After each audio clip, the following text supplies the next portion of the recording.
Hello friends, आप सभी का मोस्ट वेलकम है यूट्यूब चैनल विजेता कुल में। और साथियों, इस वीडियो में हम लोग प्यून का टोटल 50 क्वेश्चन प्रैक्टिस से डिस्कस करने वाले हैं, जिसमें 35 हिंदी का प्रश्न और 15 इंग्लिश का प्रश्न डिस्कस करने वाले हैं। तो आइए वीडियो की शुरुआत करते हैं। उससे पहले चैनल पर जो भी नए हैं तो चैनल को आप लोग सब्सक्राइब करके बेल आइकन की घंटी ज़रूर प्रेस कर लीजिए, ताकि इसका नोटिफिकेशन आप तक पहुंचता रहे। तो आइए शुरू करते हैं। पहला सवाल लिखा है, नदी शब्द का लिंग बताइए क्या होता है। तो नदी शब्द का लिंग पूछा गया है, तो यहाँ पर इसका राइट आंसर जो है स्त्रीलिंग होता है। याद रखिएगा, स्त्रीलिंग ऑप्शन बी होगा। दूसरा सवाल है, दूसरा में लिखा गया है कि पुस्तक शब्द का वचन बताइए। तो पुस्तक जो है एक वचन में है, एक वचन ऑप्शन ए इसका राइट होगा। क्वेश्चन नंबर 3 का आंसर बताइए। 3 में लिखा गया है, राम घर गया। इस वाक्य में राम जो है कौन सा कारक है। तो फ्रेंड्स, राम जो होता है यहाँ पर कर्ता कारक होता है, और कर्ता कारक इसमें देखेंगे ऑप्शन बी में दिया गया है। नेक्स्ट क्वेश्चन 4 है, लिखा विद्यालय शब्द किस समास का उदाहरण है। तो विद्यालय को अगर आप तोड़ेंगे तो होता विद्या का आलय, मतलब विद्या का घर भी लिख सकते हैं।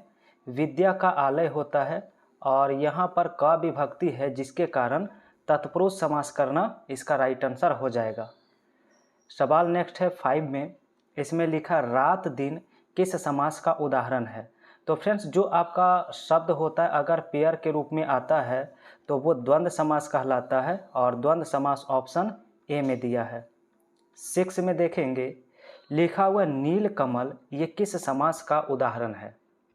तो नीलकमल में जो होता है ये विशेष्य और विशेषण का बोध करा रहा है। क्या क्या है, तो जिसमें विशेष्य और विशेषण का बोध होता है उसे कर्मधारय समास कहते हैं। कर्मधारय समास ऑप्शन ए में है। सवाल नेक्स्ट है 7 में। 7 में उत्तर बताइए।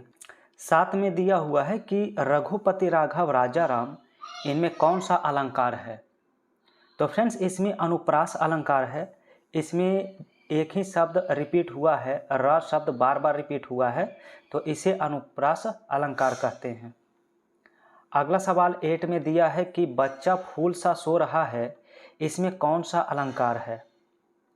तो फ्रेंड्स, के जैसा या के समान के रूप में अगर तुलना किया जाए तो यहाँ पर उपमा अलंकार होता है। उपमा अलंकार ऑप्शन ए में दिया है। क्वेश्चन 9 है। 9 में लिखा है, लोहे के चने चबाना, इस मुहावरे का अर्थ बताइए। तो लोहे के चने चबाने का अर्थ होता है बहुत कठिन काम करना, तो कठिन कार्य ऑप्शन ए में सही होगा। नेक्स्ट सवाल है, लिखा है कानो कान खबर ना होना, इसका सही अर्थ बताइए क्या होगा। तो कानो कान खबर नहीं होना, इसका मतलब है किसी को पता नहीं चलना। सवाल 11 है, लिखा गया हर्ष का विलोम शब्द बताइए। हर्ष का मतलब होता है खुशी, आनंदित, ठीक है, सुख। तो हर्ष का यहाँ पर अपोजिट जो है शोक हो जाएगा, क्योंकि शोक का मतलब दुख होता है, तो आंसर ए हो जाएगा। 12 में लिखा हुआ प्रिय का पर्यायवाची शब्द बताइए क्या होगा। प्रिय का पर्यायवाची शब्द, तो प्रिय का होता है वल्लभ। याद रखिएगा, यहाँ पर वल्लभ राइट आंसर हो जाएगा। 13 में लिखा गया सही वर्तनी वाले शब्द कौन है, ये बताइएगा। तो अनिवार्य किस प्रकार लिखा जाता है, इसेंशियल। तो अनिवार्य आप फ्रेंड्स ऑप्शन ए में लिखना क्या है, राइट है। क्वेश्चन नंबर 14 दिया है, तो लिखा गया वह किताब पढ़ता है, इस वाक्य में पढ़ता है कौन सी क्रिया है। तो पढ़ता है यहाँ पर पूर्ण क्रिया है, मुख्य क्रिया है, इसलिए ऑप्शन बी राइट होगा। 15 में देखेंगे, तो लिखा हुआ मुझे खेलना अच्छा लगता है, तो इसमें खेलना किस प्रकार की क्रिया है। चलिए बताइए, खेलना किस प्रकार की क्रिया है। तो यहाँ पर क्रिया पद है, ये कैसा है, तो खेलना जो है यहाँ पर क्रिया पद है, ठीक है।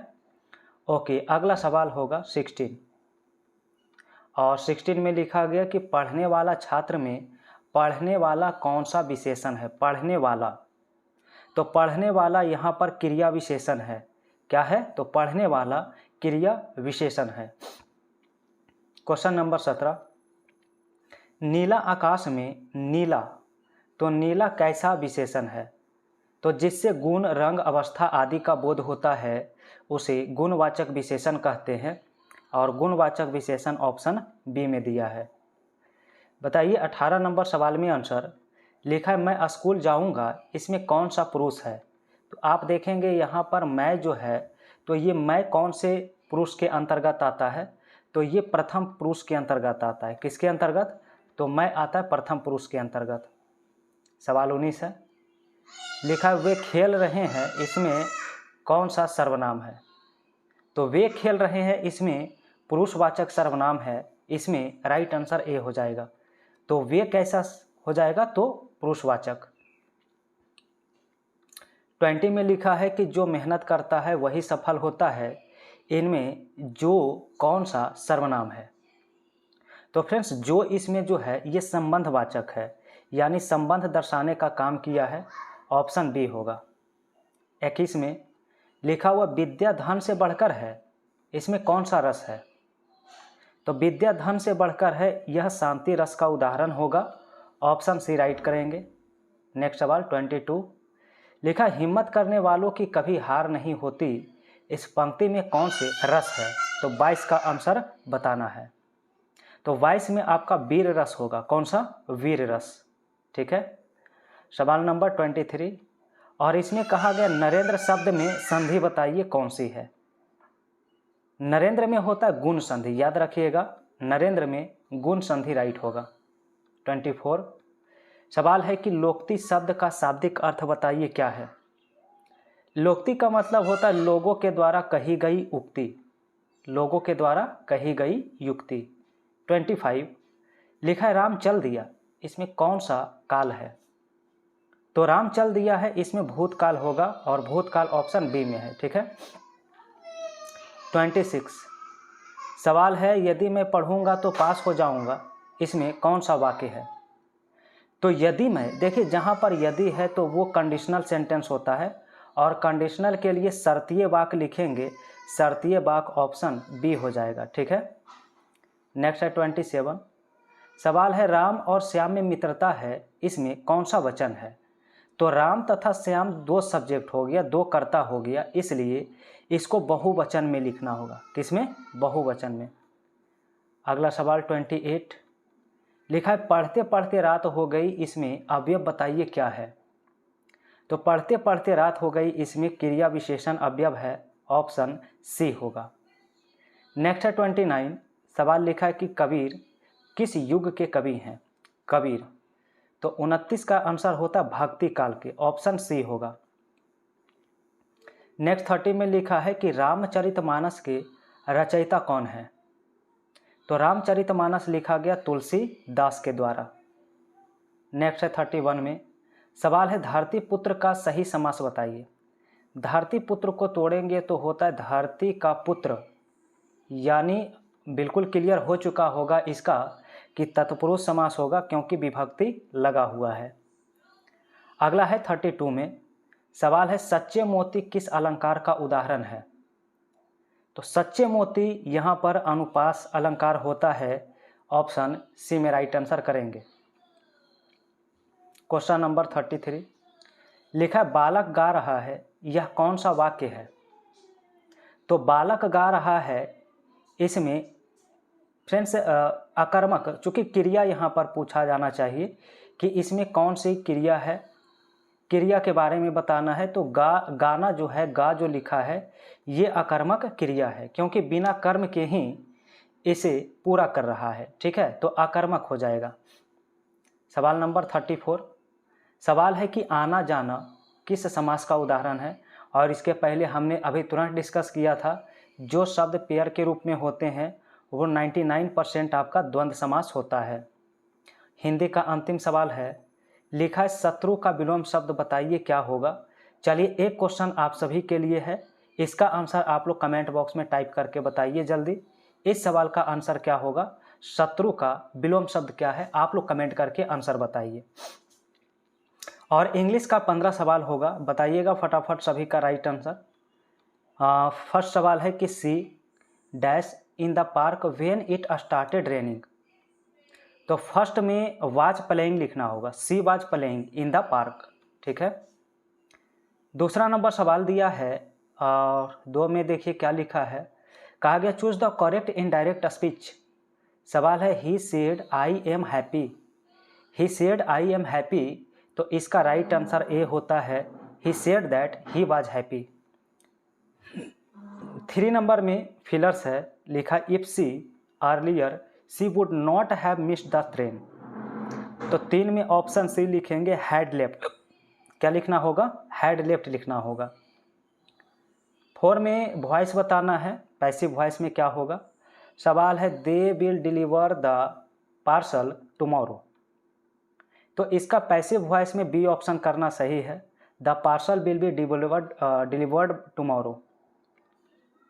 और अगला सवाल है 5 नंबर में, लिखा है सी इज गुड, और हमने कई बार बताया किसी चीज़ में अगर कोई अच्छा करता है तो उसके लिए प्रीपोजिशन गुड के साथ एट आता है, तो गुड एट हो जाएगा और गुड एट ऑप्शन बी में करना होगा। 6 नंबर सवाल, लिखा है करेक्ट द एरर। सवाल है neither of the boys have finished the work, तो फ्रेंड्स नाइदर ऑफ अगर है तो यहाँ पर हेल्पिंग वर्ब सिंगुलर होता है, यहाँ पर हैज होना चाहिए। क्या होना चाहिए? हैज होना चाहिए, तो ऑप्शन बी करना इसमें क्या है? राइट है।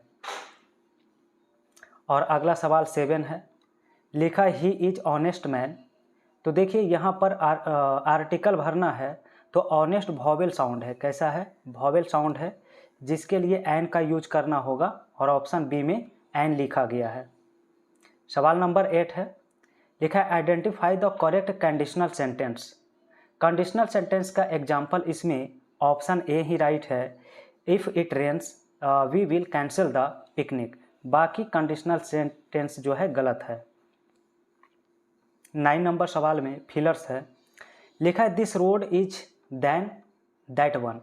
देखिए दैन जो ये दर्शा रहा है ये कॉम्परेटिव डिग्री, किसको दर्शा रहा है? तो कॉम्परेटिव डिग्री को, और यहाँ कॉम्परेटिव फॉर्म में आपका ऑप्शन बी यूज करना होगा नैरोबर।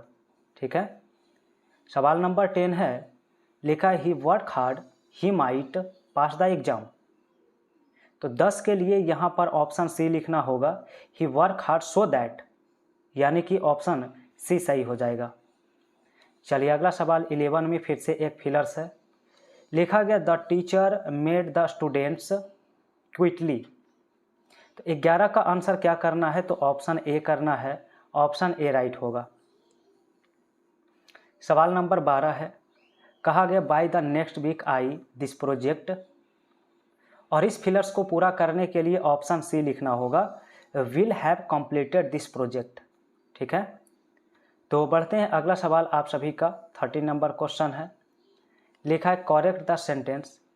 सवाल है she suggested me to go there, तो इसमें सही आंसर आपका बी होता है, she suggested that I should go there. 14 number सवाल है जिसमें एक फिलर्स है, सवाल है once of my friends going to London tomorrow, 14 के लिए आंसर ए भरना होगा, यहाँ पर इज लिखना होगा, तो वन ऑफ अगर है तो वन ऑफ के साथ सिंगुलर हेल्पिंग वर्ब का यूज किया जाएगा। और अंतिम सवाल 15 आ चुका है, आप लोग कमेंट करिए इसमें आंसर। सवाल है you wear a helmet while riding a bike, बिल्कुल सही आप सभी का उत्तर है, ऑप्शन ए सही होगा, यहाँ पर शुड भरना होगा। ठीक है। तो शुड इसका सबका राइट आंसर होता है। तो फ्रेंड्स हमने टोटल 50 क्वेश्चन कंप्लीट किया है, आप लोग कमेंट करिए कितना सही आज के इस सेट में आप सभी से हुआ है। तो फ्रेंड्स अगर आप चैनल पर पहली बार जुड़े हैं और प्यून का एग्ज़ाम के लिए तैयारी कर रहे हैं तो ये आपका बेस्ट यहाँ पर प्रतिदिन प्रैक्टिस सेट हो रहा है। आप लोग चैनल को सब्सक्राइब करके बेल आइकन की घंटी प्रेस कर लीजिए, और वीडियो पसंद आए तो वीडियो को भी लाइक करिए, शेयर करिए।